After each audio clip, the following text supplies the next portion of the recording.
Sabri ini nurutin sama ibu aja. Lama ya kan bantu. Para ahli ulama dan juga tentunya wabil khusus pada Profesor Kudus yang hadir, kemudian juga Irjen Pol Purnawirawan Ismawan, Irjen Pol Purnawirawan Maulani, dan yang saya hormati,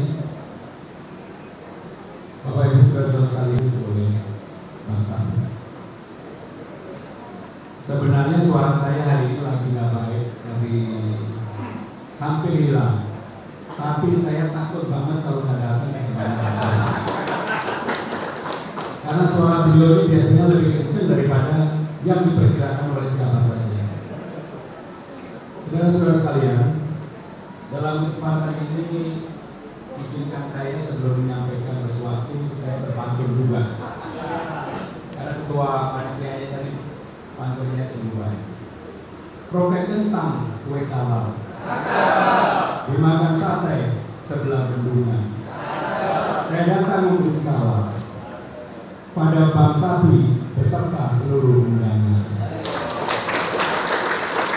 Saudara sekalian, izinkan saya agak sedikit panjang bercerita dan juga menyampaikan apa yang perlu dilakukan dan kami lakukan. Saya sebenarnya mengenal Bang Sabri sudah lama. Beliau pemain lapangan 98, beliau bermain di utara, saya dengan Almarhum Taufik bermain di selatan dengan Adi Firmansyah. Kebetulan saya waktu di mahasiswa, saya ketua dewan mahasiswa di sini. Hadirin sekalian, sedikit saya ingin bercerita bahwa saya orang yang sama sekali tidak pernah melobi, meminta jabatan, mengharapkan jabatan dari siapapun. Termasuk saya ketika menjadi wakil sekjen, menjadi sekjen partai, menjadi sekretaris Presiden Megawati, menjadi pimpinan DPR, menjadi menteri 2 kali di era Pak Jokowi. Demi Allah, saya tidak pernah melobi siapapun atau meminta. Yang selalu saya lakukan adalah bekerja keras dengan sungguh-sungguh. Termasuk ketika maju menjadi gubernur Jakarta ini. 3 hari saya menolak dan saya berantem dengan Ibu Mega. Karena saya tidak pernah berantem dengan beliau. Saya adalah orang yang taat waktu dengan pemimpin. Dan saya sangat hormat loyal pada Ibu Mega. Saya tidak pernah dan tidak mau diwawancara oleh teman-teman media. Makanya kalau orang kemudian merasa bahwa tidak mengenal saya pada generasi anak muda sekarang, Gen Z, dan mungkin beberapa milenial, karena saya memang tidak pernah tampil. Berbeda ketika dulu menjadi sekretaris Presiden Megawati, menjadi wakil sekjen, menjadi sekjen partai, bahkan menjadi pimpinan DPR. Hampir tiap hari saya ada di ruang publik. Hampir tiap hari. Tetapi saya ini fighter. Saya seperti Bang Sabri. Keluarga saya juga sangat sederhana. Saya 7 bersaudara, anaknya guru, sehingga kami biasa bekerja keras untuk meraih sesuatu. Bang Sabri dan Ibu yang saya hormati,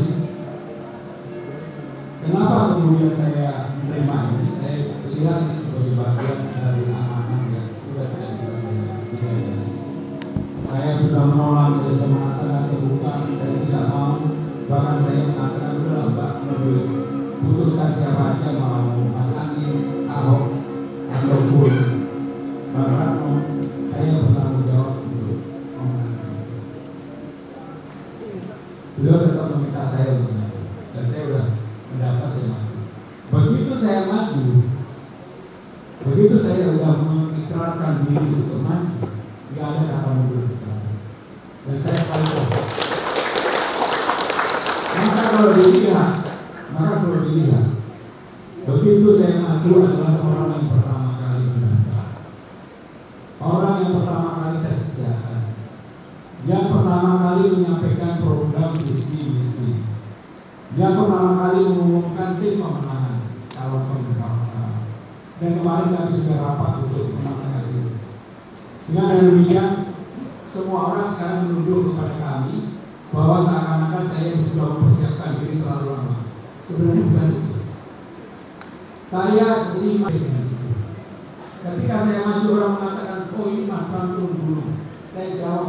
Rawamangun tidak turun gunung, naik gunung yang tinggi sekali. Karena saya disurvei juga nol, pasti nol. Gimana mau disurvei? Wajahnya tidak pernah muncul. Tetapi pada hari ini, yang membingungkan pada hari ini, ada rilis surveinya LSI yang dimonitor oleh Jayadi. Tiba-tiba saya sudah nomor 28,4%. Dalam satu minggu. Dan ini survei dilakukan pada tanggal 6 September. Jadi baru 6 hari setelah pendaftaran. Padahal saya berkeliling door to door hampir setiap waktu. Karena saya nggak mau kalah. Saya berroyong, tetapi saya tidak mau membebani. Karena saya ingin apa yang pertanyaan tadi tidak perlu saya jawab, pasti ada salahnya. Karena saya sudah bisa. Terima kasih. Wassalamualaikum warahmatullahi wabarakatuh. Begini ya, saya termasuk orang yang dari sejak muda mencari seorang pemimpin. Saya memberikan suatu apresiasi kepada Mas Pram karena beliau ini seorang yang jujur.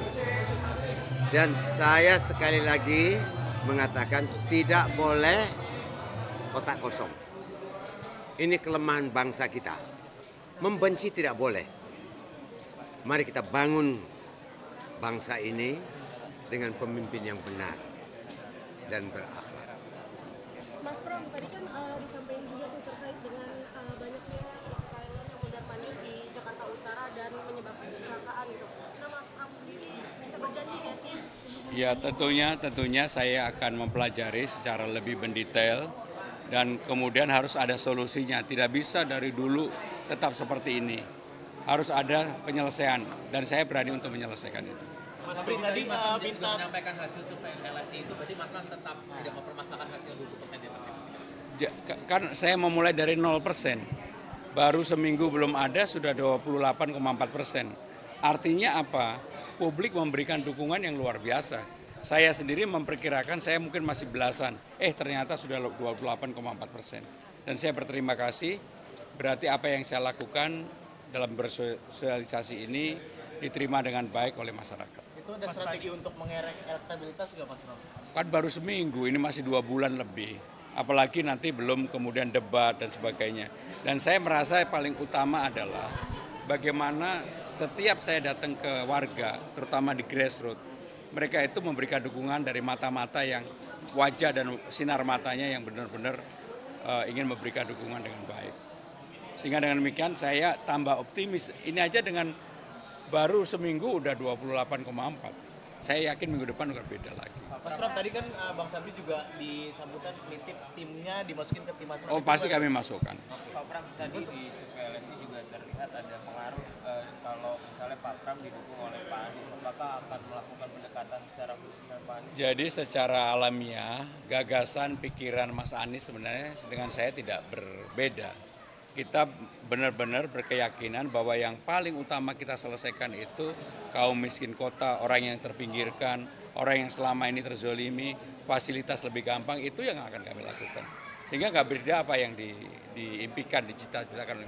Nah mengenai fisik, sekarang ini banyak sekali orang-orang yang dulu membantu Mas Anies, seperti tadi doanya aja tentang Mas Anies, tiba-tiba kemudian diinikan kepada saya.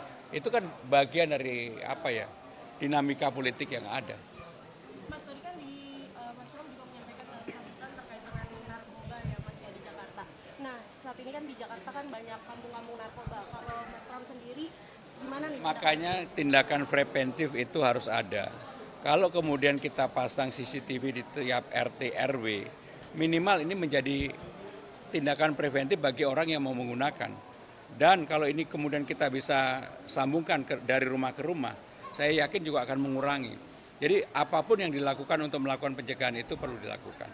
Mas, tadi dari aliansi mahasiswa kan lebih menekankan meningkatkan SDM ketimbang infrastruktur. Dari Mas sendiri gimana? Ya apa yang saya lakukan door to door kan sejalan banget.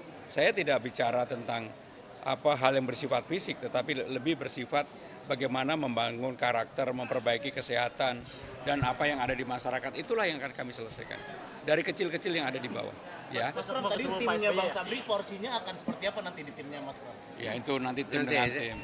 Ya. Itu easy going. Kenapa? Besok mau ketemu Pak SBY informasinya.